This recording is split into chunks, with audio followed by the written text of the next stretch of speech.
Good morning, everyone. It's me and Joel. We're out taking photos this morning. We've had breakfast, we've got out, we've got ready, we're just waiting for Jazz to get ready, and we just thought we'd come out and take some photos of the amazing view. The blue sky's out today, so hopefully we're going to go up the gondola so we can get some really cool views from the top. But I'm just going to show you the view because it is insane, and there's paragliders out and it looks so much fun. This is the view. Can you see the paragliders? There's another one up there somewhere. I don't know if you can see it. There's one that's really low down. Looks like they landed. Look at the mountains. And the blue sky is out today. It's amazing. So we're out of the apartment now. We're just walking down the street. It's about a kilometre into town and we've just seen some paragliders land, which is pretty cool. The gondola is up there, if you can see it. We're going to go up there soon, but look at these mountains. I just literally cannot get over it. It's amazing. This is where we're walking.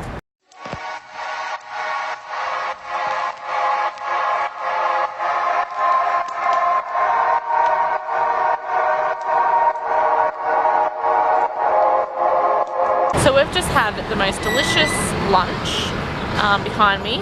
I don't even know what it was called, but they had $15 lunch specials, so we took advantage of that. Joel's somewhere, we can't find him at the moment, so we're just chilling in this park. They're like, you can come find us. And then we're going to go book some stuff and then head up to the gondola. It's the plan so far. This is a cute little park we're in. So we just went to the information centre to talk about Milford Sound for the next couple of days. And then we've booked a gondola ride and 6 luge rides. So now we've got to walk up these huge amount of stairs to get up to the gondola. That's what it looks like. I'm going to turn this off before I go.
just had the funnest time on the luge. We went down 6 times and we bought some photos of it as well, but we're just about to go on the gondola down, so I'd give one last pan around of the view because it looks insane.